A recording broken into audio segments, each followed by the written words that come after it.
Pwede ba ma'am? Ganun gagawin.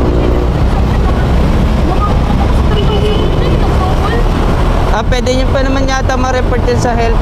Ano? Opo. Antay lang ako. Opo. Ang ano lang talaga sa exit. Nalaman ko lang kung pauwi na ako. Kakabalik ko lang ako. Oo. Oo, 3,000 yun eh. Naranasan ko lang din yung hindi pumasok sa akin yung winidraw ko. Walang lumabas na pera sa ATM. Pero bumalik ko. 3 days. 3 araw yata bago nila binalik.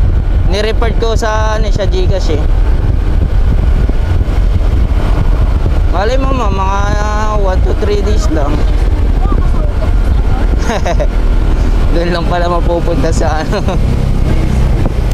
Sayang.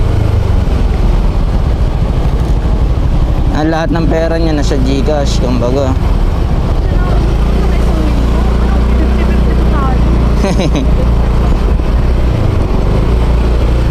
Laki yun na, 6,000. Tapos 3,000 lang kumbaga yun na, ano, na kinain.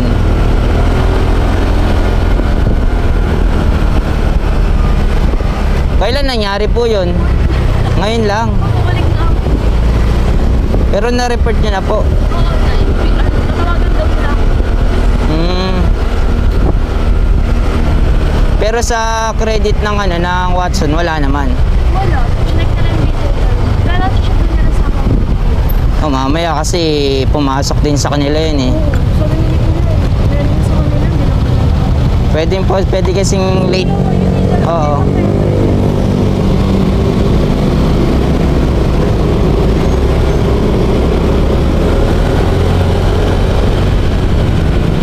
Possible nga talagang pumasok yun kasi magkaibang reference eh.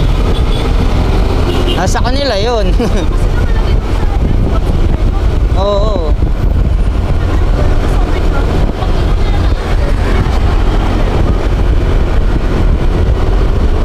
Pag hindi nila na-receive, pwede na gano'n mangyari sa GCash may problema.